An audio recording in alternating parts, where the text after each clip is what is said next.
Hello and welcome to part 2 of our student supervision presentation on the basics. I'm Katie Robbins-Case. I'm one of the practicum specialists within the Grace Abbott School of Social Work practicum department. I've been providing educational supervision for social work students for a number of years, and through these presentations, I'm just going to share some tips and guidance for you as you start out as a new supervisor, or if you're looking for new ideas to change up what you're doing or just to try something new in your supervision style. So in part 2, we are going to talk about topics of discussion and shadowing versus teaching. So kind of to start off with some of these topics, what do we talk about in supervision? So it can be a little overwhelming to think about carrying on a meaningful conversation each week with students in supervision or with a student or a group of students. So especially if you're fulfilling the role of task supervisor and educational supervisor, we all want our students to have a good experience and learn as much as they possibly can. So to continue to churn out thoughtful and ethical and empathetic social workers into our field to work with them, they need some good supervision. So in the beginning, all of our students will hopefully have a lot of questions about clients and processes, documentation, etc.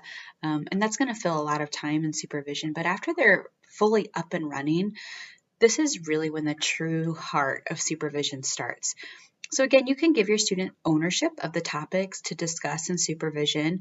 For example, you can ask them to bring cases or situations to discuss, articles to review, research to look at, etc. But I also think it can be helpful for you to really consider taking the topic they bring into supervision and be prepared to build on it.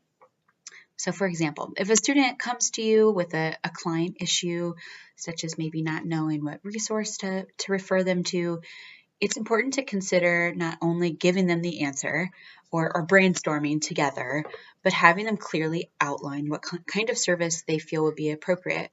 So in this way, they're breaking down the client's needs, the possible solutions, not just getting the answer. So we're really starting to give them the opportunity to think critically about creatively solving problems. Another example would be maybe when you're working with an MSW advanced student in a clinical setting, when they come to you with a scenario, instead of suggesting a direction of questioning or to use this type of theory, have your student break down the situation, look at it from multiple angles, and critically think about the next steps. So in both of these scenarios, your role as a supervisor is to ask a lot of questions, clarify details, play devil's advocate possibly, or whatever you feel would be helpful to have the student start to think critically about the situation. So supervision, it's not just about teaching the job, it's about the education and the growth of our social workers. So of course, learning the job is a big part of it, but this 1 hour a week of educational supervision is really a time to take a deep dive outside of the job per se and into the world of social work concepts, ethics, theories, methods, etc. But as well as growing the individual by examining their biases or preconceived ideas or discomforts. And this type of supervision is really a great place to do that. And by asking a lot of questions of your student helps them start the process of identifying those things.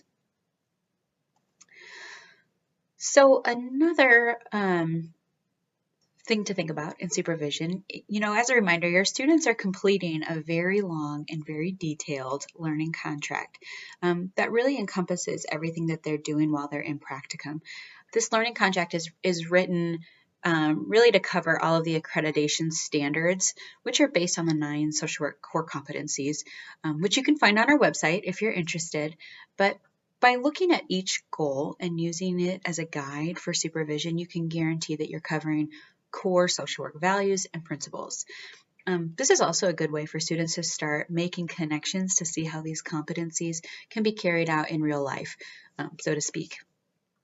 You can ask the student to look ahead and identify specific objectives under goals that they'd like to dissect a little bit further based off of maybe their clients or cases or situations that they're seeing in practicum. Another thing to keep in mind is your students may have a lot of their own stuff that comes up in supervision. So remember, you're not their therapist, as tempting or as convenient as it sounds.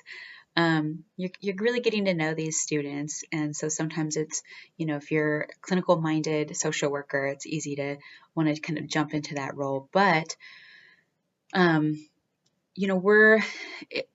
that's a natural desire, but use your best judgment.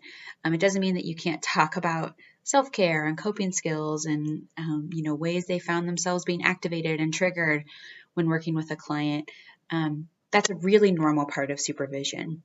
But sometimes your student just needs to spend the entire hour venting about how busy they are, how stressed they are, that their in-laws are coming for a week, or, their kids' daycare is shutting down. Those types of things. Sometimes they just need a safe space to vent about.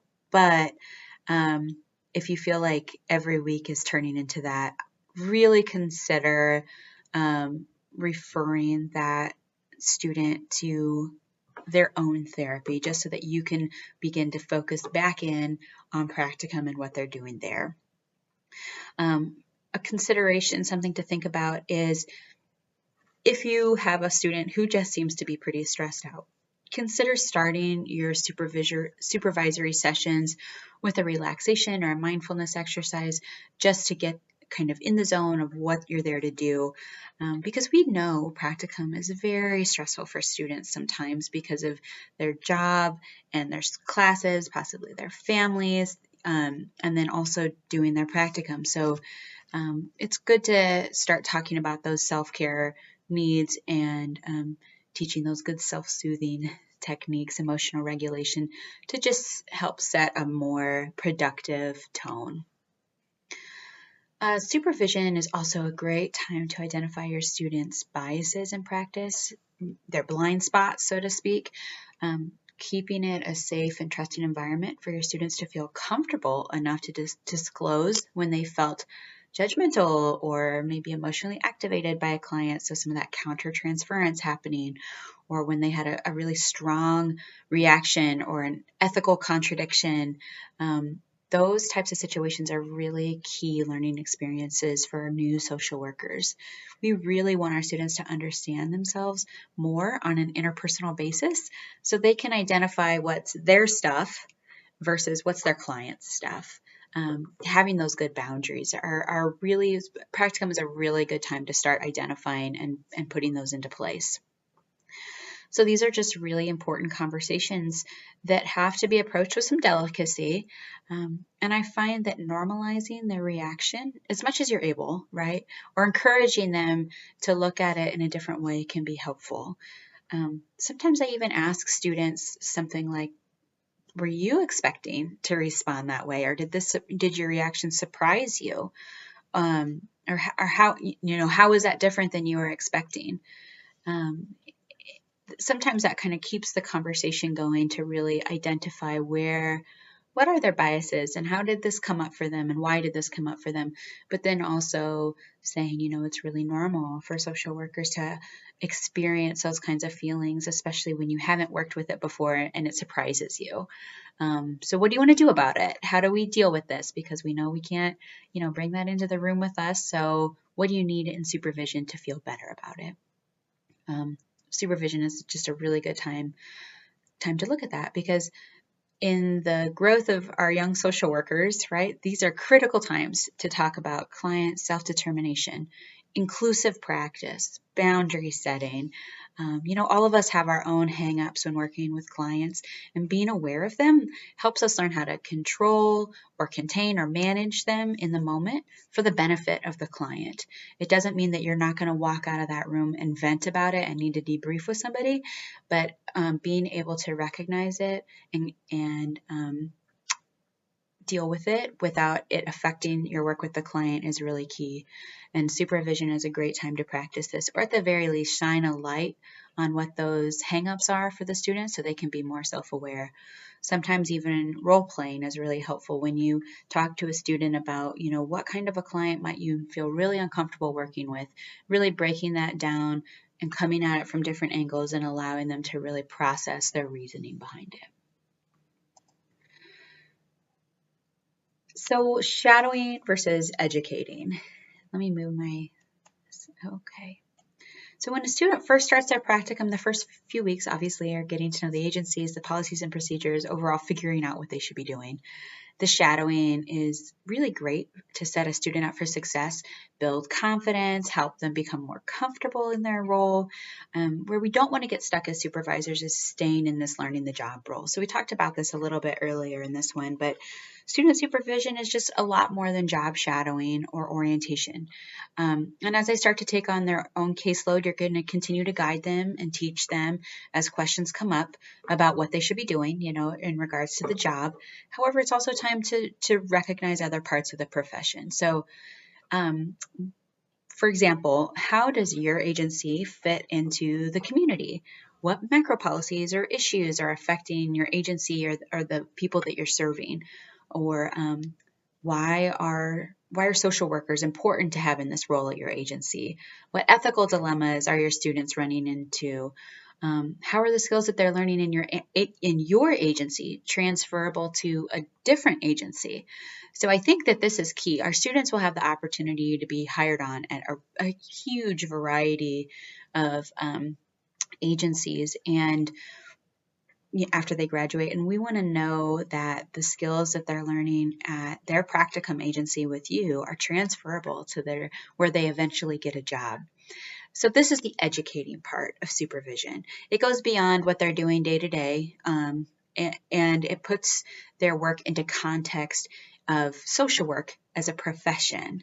And this can be done in a variety of ways, and you can really, figure out what works for you. And one thing I like to remind supervisors is to keep in mind is that all of our students complete the same learning contract at a huge variety of agencies. So we're asking them to take the same goals, the same objectives, and fill it in with the work that they're doing at their agency. So that being said, it can kind of help start the wheels churning to think about these transferable skills. So asking the students to bring in materials or concepts that they're learning in their classes can also kind of help the conversation going in regards to how they're applicable to your agency and to see them in action. But it also gives you as a supervisor an opportunity to think outside the box and identify ways that students can maybe get more exposure to see these concepts, either within different parts of your agency or a partner agency in the community, or something completely different. So using that learning contract, understanding, all of our students are doing assessments or treatment plans or goal plans. They're all looking at how diversity is affected. So talking really about how different agencies might do an assessment differently or might write goals differently, or look at ethical dilemmas in a different way. So keep that in mind in supervision. I think it can really help deepen the conversations that you're having from just about the day-to-day work that your students are doing to social work profession as a whole. So again, thanks so much for watching. Please feel free to reach out if you have specific questions, concerns, ideas for other trainings. We would love to be as helpful as we can in your supervision journey.